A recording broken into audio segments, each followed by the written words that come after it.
ದೇಶಕ್ಕೆ ಸ್ವಾತಂತ್ರ್ಯ ಬಂದ ನಂತರ ಇಲ್ಲಿಯವರೆಗೂ ವಿಜಯಪುರ ಜಿಲ್ಲೆಯಲ್ಲಿ ಯಾವುದೇ ಲೋಕಸಭಾ ಸಂಸದ ಮಾಡಲಾರದಂತಹ ಅಭಿವೃದ್ಧಿ ಕೆಲಸಗಳನ್ನು ಸಂಸದ ರಮೇಶ್ ಜಿಗಜಿಣಗಿ ಅವರು ಮಾಡಿದ್ದಾರೆ.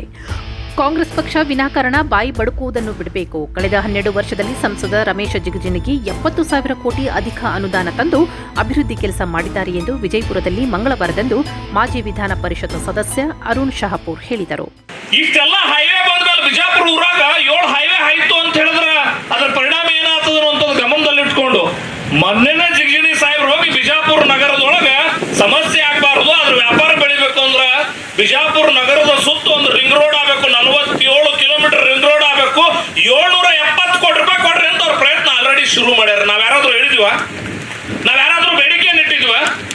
ನಾವು ನಮ್ಮ ಮನಿ ಮಗ್ಗಲ್ಕೆ ಒಂದು ಅಪ್ರೋಚ್ ರಸ್ತೆ ಬೇಕಾಗ್ಯದ ಅಂತ ಹೇಳ್ಬೇಕಾದ್ರೆ ಇನ್ನಂತನ ಆದ್ರೂ ಕಾಯ್ಕೊಂಡು ಕೂತೀವಿ. ಹೋಗಿ ಕೇಳಕ್ ಆಗಿಲ್ಲ. ನಮಗೆ ಈ ಭಾಗದ ನಿಮ್ಮೆಲ್ಲರಿಗೂ ಗೊತ್ತದ, ಬಹಳ ಒಳ್ಳೆ ಕೃಷಿ ಏನಾದ್ರು ಬಿಜಾಪುರದೊಳಗ ಉಳಿದಿತ್ತಂದ್ರೆ ಇಪ್ಪಾಪು ಹಿಡ್ಕೊಂಡು ಈಚೆ ಕಡೆನೆ ಉಳಿದದ. ಇವತ್ತು ಜಿಗಜಿಣಗಿ ಸಾಹೇಬ್ರು ನೋಡ್ರಿ 47 ಕಿಲೋಮೀಟರ್ ಬಿಜಾಪುರ ಸುತ್ತ ರಿಂಗ್ ರಸ್ತೆ ಮಾಡಿದ್ರ 7 ಹೈವೇಗಳ ಮೂಲಕ ಏನು ಬಹಳ ದೊಡ್ಡ ಟ್ರಾಫಿಕ್ ಬರ್ತದ. ಆ ಟ್ರಾಫಿಕ್ ಮೂಲಕ ಬಿಜಾಪುರ ಅಭಿವೃದ್ಧಿಯ ಆರ್ಥಿಕತೆಯ ಬೆಳವಣಿಗೆಗೆ ಯಾವ ರೀತಿ ಉಪಯೋಗ ಮಾಡ್ಕೋಬೇಕು ಅನ್ನುವಂತ ದೂರದೃಷ್ಟಿಯನ್ನು ಇಟ್ಕೊಂಡಾರ.